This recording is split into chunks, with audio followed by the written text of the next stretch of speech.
আসসালামু আলাইকুম। আপনারা দেখছেন স্পোর্টস জোন আর সাথে আছি আমি অন্তর। আগামী ২২ তারিখ থেকে বাংলাদেশ বনাম ওয়েস্ট ইন্ডিজের মধ্যকার সিরিজ শুরু হচ্ছে। এবারের ট্যুরে বাংলাদেশ টেস্ট, ওয়ানডে এবং টি-টোয়েন্টি সবগুলোই খেলবে ওয়েস্ট ইন্ডিজের বিপক্ষে। তবে টেস্ট সিরিজ দিয়ে আসলে শুরু হচ্ছে এবারের বাংলাদেশের ওয়েস্ট ইন্ডিজ ট্যুর। এখানে বাংলাদেশ আসলে যেহেতু ৩ টা ফরম্যাটেই খেলবে, সো কোন ফরম্যাটে বাংলাদেশের সবচেয়ে ভালো করার সুযোগ রয়েছে, সেই বিষয় নিয়ে আসলে কিছু কথা বলব। তো বাংলাদেশের বর্তমান যে রিসেন্ট পারফরম্যান্স, রিসেন্টলি বাংলাদেশ যে ধরনের বাজে ক্রিকেট খেলছে, সেখান থেকে বাংলাদেশকে নিয়ে বড় কিছু আশা করাটা অনেক কঠিন। আসলে এরকম পরিস্থিতিতে যখন দল থাকে তখন দলের প্লেয়ারদের মধ্যেও এক ধরনের আত্মবিশ্বাসহীনতার সৃষ্টি হয়। সেখান থেকে পারফরম্যান্সের উপর সেই জিনিসটা আরও বেশি নেগেটিভ কিছু একটা ইমপ্যাক্ট তৈরি করে, যার কারণে দল আসলে ভালো করতে পারে না।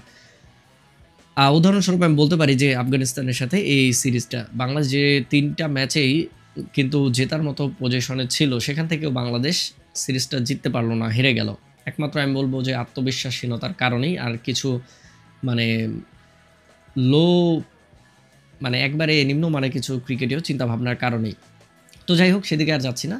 তবে বাংলাদেশ বর্তমানে রিসেন্টলি যে পারফরমেন্সগুলো করে আসছে, সবশেষ আফগানিস্তানের সাথে যেটি করলো, সেখান থেকে দাঁড়িয়ে এই পজিশনে দাঁড়িয়ে বাংলাদেশ ওয়েস্ট ইন্ডিজের সাথে খুবই ভালো কিছু করে ফেলবে, সেটা আসলে জোর দিয়ে বলা যাচ্ছে না।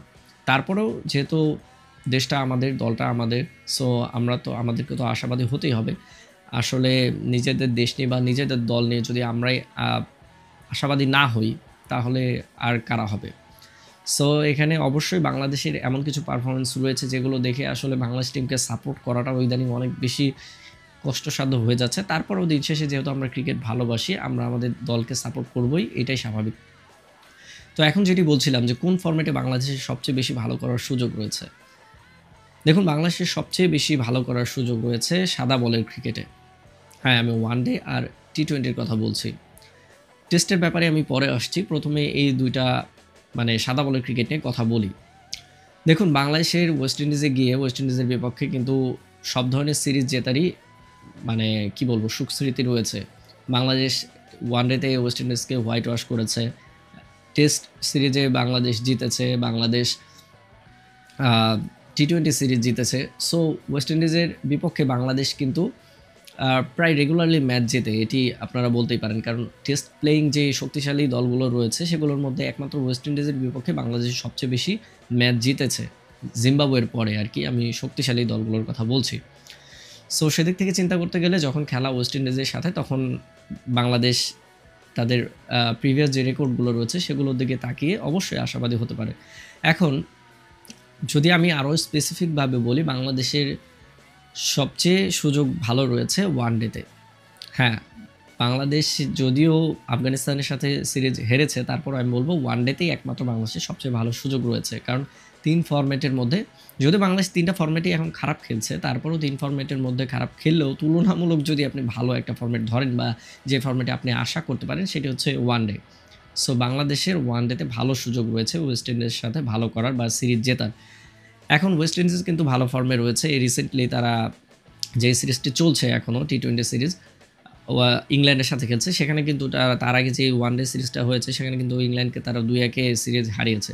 সো বাংলাদেশের কাছে বিষয়টা আসলে সহজ নয়। এমনিতেই দল খুবই খারাপ করছে, তার মধ্যে ওয়েস্ট ইন্ডিজের মাটিতে গিয়ে তাদের বিপক্ষে খেলে সিরিজ জেতা, এটা আরও অনেক বেশি চ্যালেঞ্জিং। কিন্তু তারপরেও আমি মনে করি ওয়ানডেতেই বাংলাদেশের সবচেয়ে ভালো সুযোগ রয়েছে। এখন টি-টোয়েন্টির কথা যদি আসি, তাহলে টি-টোয়েন্টিতে বাংলাদেশ ওয়েস্ট ইন্ডিজের সাথে কম্পিট করবে। অন্তত ম্যাচ না জিতলেও বাংলাদেশ ফাইট দেবে, এটি আমার বিশ্বাস।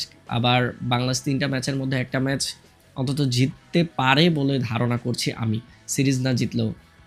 সো সেদিক থেকে চিন্তা করতে গেলে ওয়ানডের পর সবচেয়ে ভালো সুযোগ রয়েছে টি-টোয়েন্টিতে। যদিও টি-টোয়েন্টিতে ওয়েস্ট ইন্ডিজের যে ধরনের প্লেয়াররা রয়েছে, তারা যদি একজন খেলে, তাহলে ওই দিন আর ম্যাচ জেতা বাংলাদেশ কেন, অন্যান্য যেকোনো দলের পক্ষেই ইম্পসিবল হয়ে পড়ে, কারণ তারা সেই ধরনের ক্যাপাবিলিটি রাখে তাদের পাওয়ার হিটিংয়ের কারণে।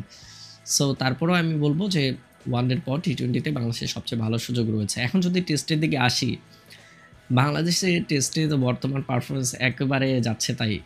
ইন্ডিয়ার সাথে খেলার পর থেকে নিজেদের দেশে এসেও তারা যে ধরনের বাজে পারফরমেন্স করলো, সেখান থেকে আসলে টেস্টে আশাবাদী হওয়া মানে বোকার রাজ্যে বাস করা বর্তমান সিচুয়েশনে দাঁড়িয়ে। তারপরও খেলার কথা অনেক কিছুই হতে পারে। কিন্তু আমি ওয়ানডের কথা কেন বলছি বা টি-টোয়েন্টির কথা কেন বলছি, এগুলো কিন্তু আসলে যেকোনো মানে একদিনের খেলা। যেকোনো একটা প্লেয়ার, ২ টা প্লেয়ার ভালো কিছু করে ফেললে ম্যাচের রেজাল্ট ঘুরে যাবে। বাট টেস্ট ক্রিকেটটা কিন্তু এরকম না। আপনি ৪টা ৫টা সেশন ভালো খেলার পরও একটা সেশন খুবই বাজেভাবে খেললে সেখান থেকে কিন্তু ম্যাচ হেরে যাওয়ার সম্ভাবনা তৈরি হয়। সো সেদিক থেকে চিন্তা করতে গেলে ওয়েস্ট ইন্ডিজ অনেক অভিজ্ঞ সম্পন্ন একটা দল। মানে তাদের ক্রিকেট ইতিহাসের কথা বিবেচনা করে আমি বলছি। সো টেস্টে ওয়েস্ট ইন্ডিজের সাথে পারাটা অনেক বেশি চ্যালেঞ্জিং হবে এবং বর্তমানে এই প্রেক্ষাপটে দাঁড়িয়ে বাংলাদেশ অন্তত টেস্ট ম্যাচে ভালো কিছু করবে, জিতে ফেলবে এটা আমি মনে করি না। তারপরেও মানে আমি মনে প্রাণে চাইবো যে বাংলাদেশ যাতে অন্তত টেস্ট ম্যাচ একটা ড্র করে। তারপরে অন্তত না ড্র করতে পারলেও অন্তত যাতে ৫ দিনে খেলাটা যায়, বাংলাদেশ যাতে ভালো কিছু করে দেখাতে পারে। সো আপনারা কি মনে করছেন অবশ্যই কমেন্টে জানাবেন। আর আমার এই চ্যানেলে নতুন হন সাবস্ক্রাইব করে পাশে থাকবেন। ভালো থাকবেন সবাই, দেখা হবে পরে কোনো ভিডিওতে। আল্লাহ হাফেজ।